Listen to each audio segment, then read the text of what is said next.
Hello दोस्तों, मैं हूं आपका दोस्त निशांत और आपका स्वागत है आपके अपने चैनल डिफेंस ट्यूटर में। तो दोस्तों, आज की इस वीडियो में हम न्यूटन्स लॉज ऑफ मोशन के कुछ बचे हुए क्वेश्चंस को यहां कवर करेंगे। इससे पिछले वाले वीडियो में हमने कुछ क्वेश्चंस को करवाया है, वो एक इंपॉर्टेंट क्वेश्चंस है। उस सारे इंपॉर्टेंट क्वेश्चंस को आप पढ़ें और वहाँ से कंसेप्ट को सीखें और समझें कि किस वे से, किस तरीके से हम, किस अप्रोच से हम क्वेश्चंस को वहाँ बना रहे हैं। तो चलिए, इस सेकेंड पार्ट में आपको और भी कुछ बचे हुए क्वेश्चंस को करवाएंगे। फिर अगले नेक्स्ट वीडियो से हम आपको नया चैप्टर को पढ़ाएंगे, उसका नाम होगा वर्क एनर्जी एंड पावर को। तो चलिए दोस्तों, उस नए चैप्टर में हम क्वेश्चंस कराएंगे और उस क्वेश्चंस के साथ कंसेप्ट को बताएंगे। तो चलिए दोस्तों, वीडियो को स्टार्ट करते हैं। तो आपसे रिक्वेस्ट है कि जो भी हमारे वीडियो को देख रहे हैं, अगर इस वीडियो से कुछ अगर सीखते हैं, अगर आपको यहाँ से कुछ लाभ होता है, तो प्लीज़ दोस्तों हमें हमारे वीडियो को लाइक कीजिएगा, चैनल को जरूर सब्सक्राइब कीजिएगा। तो वीडियो में आगे बढ़ते हैं। तो देखिए, आज का पहला क्वेश्चन है।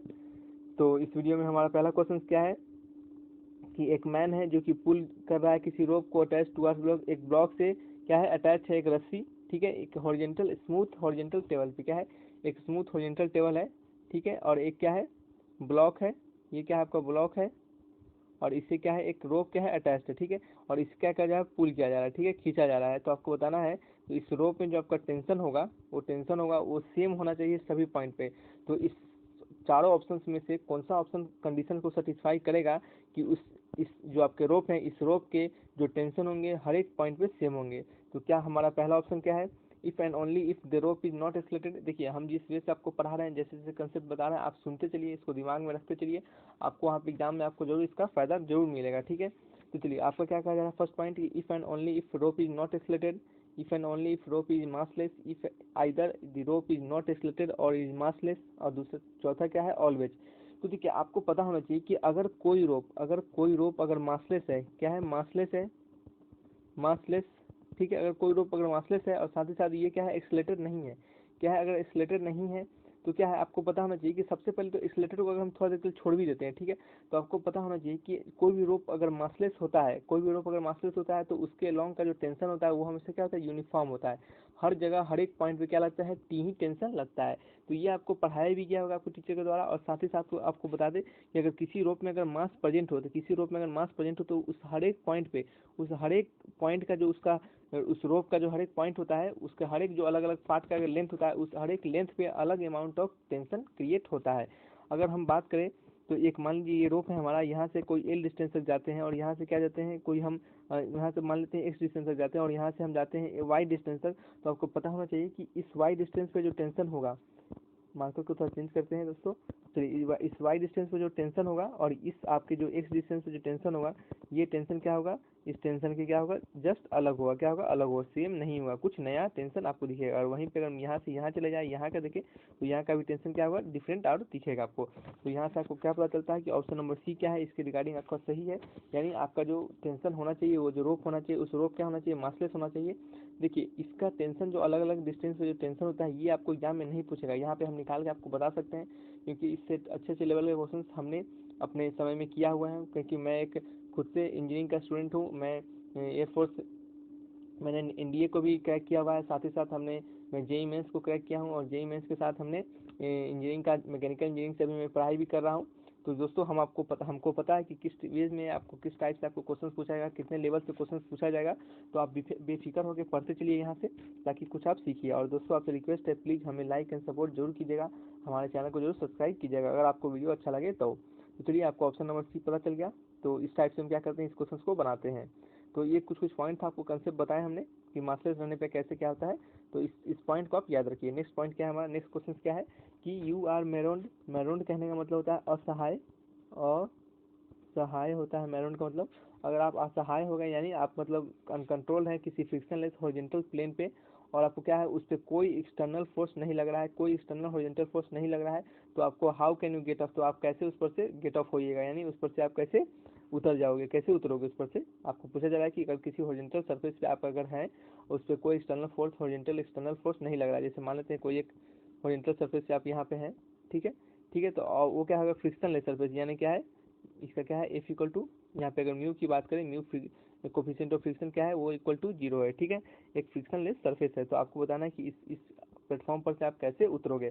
तो देखिए, पहला क्या है बाई जंपिंग, क्या आप जंप करके उतर सकते हैं। देखिए, आपको पता होना चाहिए कि कोई एक्सटर्नल फोर्स नहीं लग रहा है, तो आप सबसे पहले तो जंप कैसे कर पाइएगा।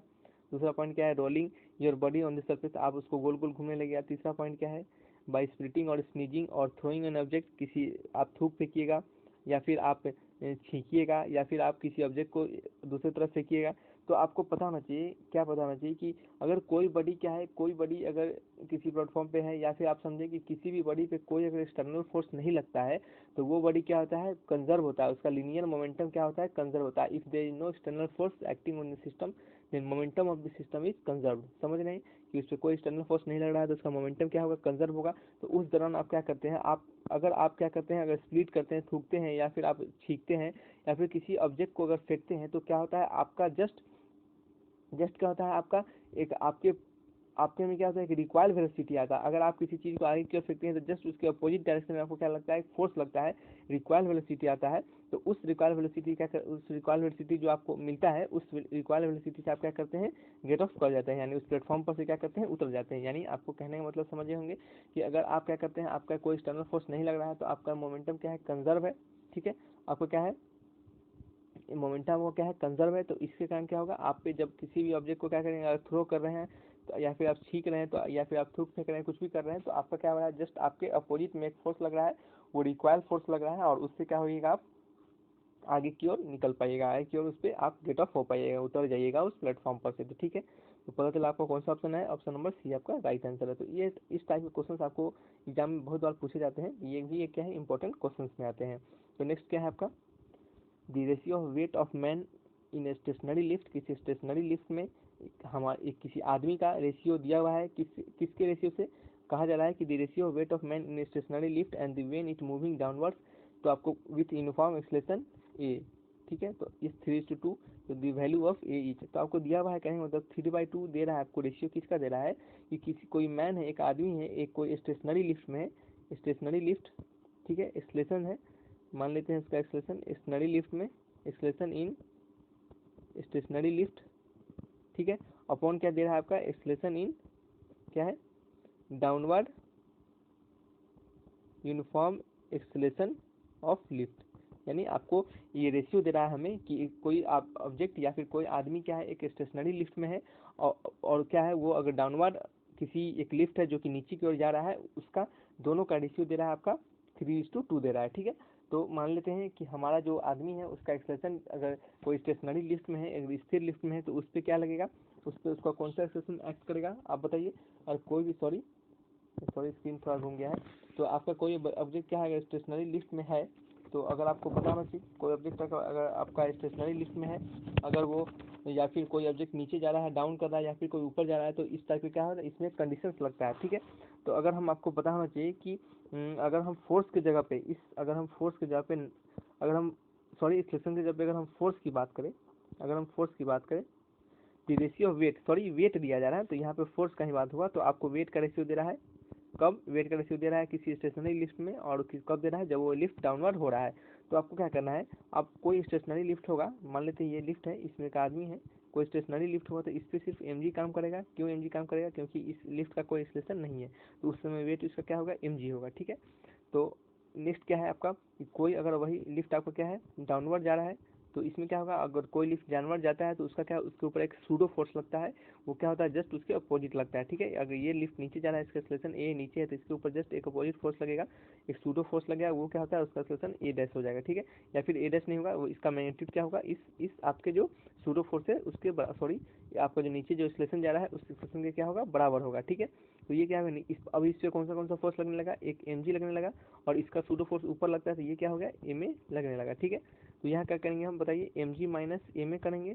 ठीक है, mg माइनस ma करने वाले हैं तो mg हो गया, और इसमें से m कॉमन लेंगे तो g माइनस a हो गया। ठीक है, m से m कट गया, ये क्या हो गया, g upon g minus a हो गया। ठीक है, तो चलिए अब हम क्या करने वाले हैं, अब हमको क्या करना है, तो आपको बताना what is the value of A, आपको ए का वैल्यू बताना है, कौन सा ए का, इस ए का वैल्यू आपको बताना है। ठीक है, तो चलिए अब हम क्या करेंगे, इसको सिंप्लीफाई करेंगे। कैसे सिंप्लीफाई करेंगे बताइए, 3:2 दिया हुआ है, तो यहाँ से आपको क्या पता चला, 3:2 अपॉन जी माइनस ए। ठीक है, ये 3g minus 3a equal to क्या हो गया, 2g, इधर आ गया तो क्या हो गया, g इक्वल टू क्या हो गया, 2 × a, तो a इक्वल टू क्या हो गया, g/2, तो a इक्वल टू क्या हो गया, 10/2 यानी 5 मीटर पर सेकेंड स्क्वायर। ठीक है, तो ए का वैल्यू कितना पता चल गया, 5 मीटर पर सेकेंड स्क्वायर। ठीक है, ए का वैल्यू आपको पता चल गया, कितना पता चल गया, 5 मीटर पर सेकेंड स्क्वायर। या तो फिर दूसरे तरीका से समझे तो क्या समझे, G/2 यानी G/2 यानी ऑप्शन नंबर क्या है, G/2। G/2 कोई ऑप्शन ही नहीं है। कुछ गलती कर रहे हैं क्या, हम लग रहा है कुछ गलती हो रहा है शायद। हाँ देखिए ये क्या है, इसको 3 से गुना कर रहे हैं तो ये 3 हो गया ना, ये 3 हो गया। ठीक है, तो गलती हो गया, सॉरी दोस्तों, ये क्या हो गया, 3 हो गया। ठीक है, तो इसको क्या करते हैं, इरेज कर देते हैं, सबसे बढ़िया।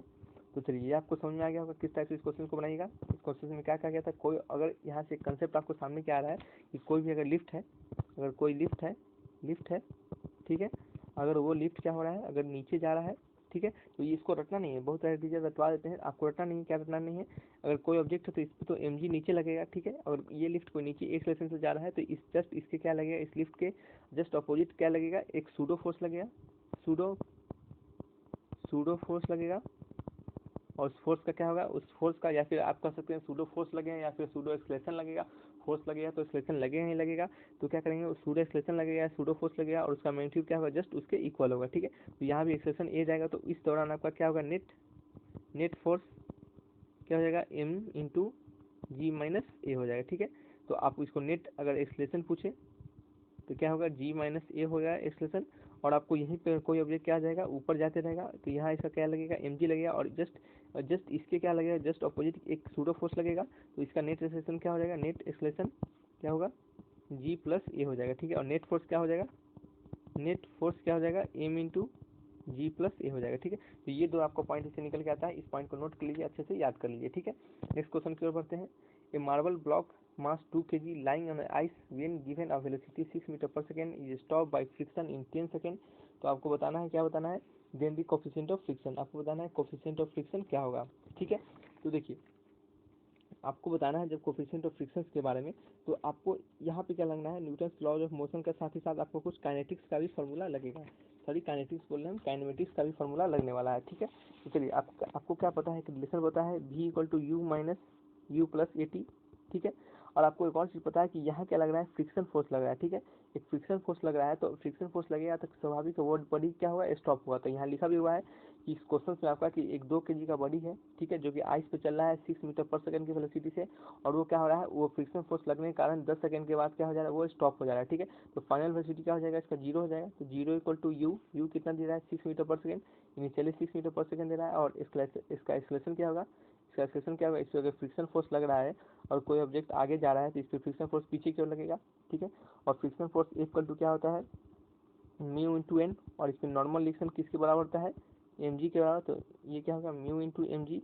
ठीक है, और ये फ्रिक्शन फोर्स आपका क्या होगा, m इंटू ए के बराबर होगा। यही तो फ्रिक्शन फोर्स आपको ये एक फोर्स दे रहा है, एक्सटर्नल फोर्स दे रहा है, जिससे आपका ब्लॉक क्या हो जा रहा है, स्टॉप हो जा रहा है। तो ये m इंटू ए के बराबर हो गया, इसको क्या लिखेंगे, म्यू इंटू mg, ये m से m कट गया, A = क्या हो गया, m इंटू जी हो गया। ठीक है, और ये आपका m इंटू जी क्या, सॉरी m इंटू जी बोल रहे हैं हम, म्यू इंटू जी होगा। ठीक है, म्यू इंटू जी हो जाता है।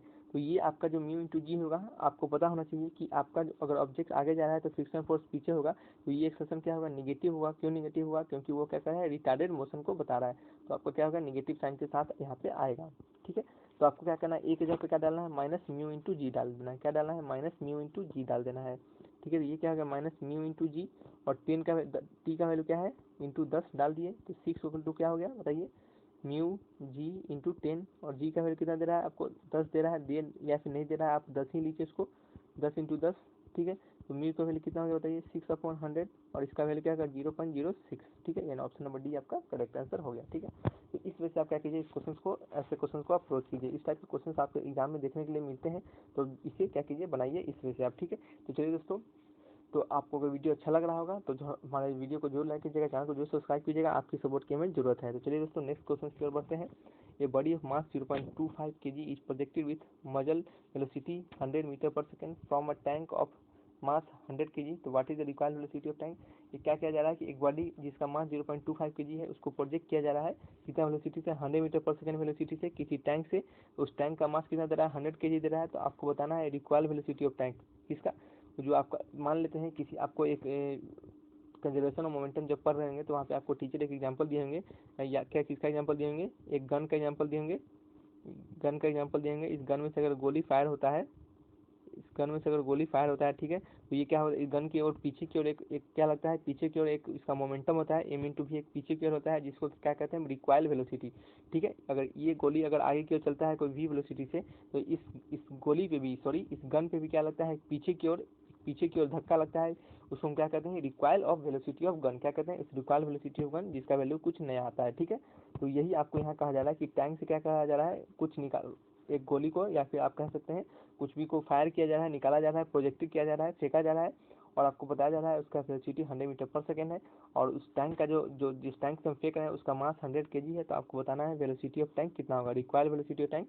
हम उससे प्रोजेक्ट कर रहे हैं तो उस टैंक के पीछे भी तो कुछ फोर्स लगेगा, तो उस वेलोसिटी का जो आपका जितने जितने अगर रिक्वायल उसका जो पीछे की ओर जितना वेलोसिटी से वो जाएगा, जितना रिक्वायल वो करेगा, तो उस रिक्वायल वेलोसिटी का आपको वैल्यू बताना है। ठीक है, तो इस कंडीशन में हम क्या करते हैं, कंजर्वेशन ऑफ मोमेंटम लगाते हैं, m1v1 equal to m2 into v2। ठीक है, तो इनिशियली आपका वेलोसिटी किसका है, मजल वेलोसिटी, इसका मास कितना दे रहा है 0.25 इंटू वेलोसिटी कितना दे रहा है 100 दे रहा है, और आपका जो मास कितना दे रहा है 100 दे रहा है, और इसका वेलोसिटी कितना दे रहा है, आपको v2 निकालना है। ठीक है, v2 निकालना है, सॉरी मार्कर नहीं चल रहा है, सॉरी दोस्तों, v2 आपको क्या करना है, निकालना है। ठीक है, तो अब हम क्या करने वाले हैं, बताइए, हम कैसे निकालेंगे v2, बताइए। इसको लिख सकते हैं 25/100 इंटू 100, ये 100 से तो 100 कट गया, इसका वैल्यू कितना हो गया 100 इंटू v2। ठीक है, तो ये आपका v2 का वैल्यू कितना पता चल गया, बताइए, v2 का वैल्यू कितना पता चल गया 0.25 मीटर पर सेकेंड। क्या पता चल गया 0.25 मीटर पर सेकेंड। तो आपका कितना आंसर आ गया, कौन सा आंसर है इस ऑप्शन में से, ए बी सी में से, ए बी सी डी में से कौन सा आपका ऑप्शन है, बताइए। ऑप्शन नंबर आपका डी है, 0.25 मीटर पर सेकेंड। ठीक है, तो आपको पता चल गया इस क्वेश्चन को कैसे बनाना है। रिक्वायर्ड वेलोसिटी ऑफ निकालने का जब भी कंसेप्ट आए तो m1v1 इक्वल टू m2v2 कर दीजिए, और वहाँ से जो चीज़ दिए हुए हैं, जो आपको दिया हुआ है, जो टर्म्स, उस टर्म का वैल्यू डालिए, और जो टर्म निकालना है उस टर्म का वैल्यू आप निकाल लीजिए, इसको फाइंड कर लीजिए। तो चलिए दोस्तों, वीडियो को यहीं तक रखते हैं, वीडियो अच्छा लगा हो तो लाइक कीजिएगा दोस्तों। हो सकता है इस वीडियो का आपको थोड़ा सा साउंड कम मिल रहा होगा, ये तो हम रात में वीडियो शूट कर रहे हैं तो थोड़ा आपको प्रॉब्लम होगा। तो चलिए दोस्तों, वीडियो को यहीं तक रखते हैं, वीडियो अच्छा लगा तो लाइक कीजिएगा। मेहनत तो दोस्तों करना पड़ता है, हमें भी और आपको भी। अगर कुछ सीखे होंगे तो वीडियो को जरूर लाइक कीजिएगा, चैनल को जरूर सब्सक्राइब कीजिएगा। फिर मिलेंगे नेक्स्ट वीडियो के साथ, तब तक के लिए।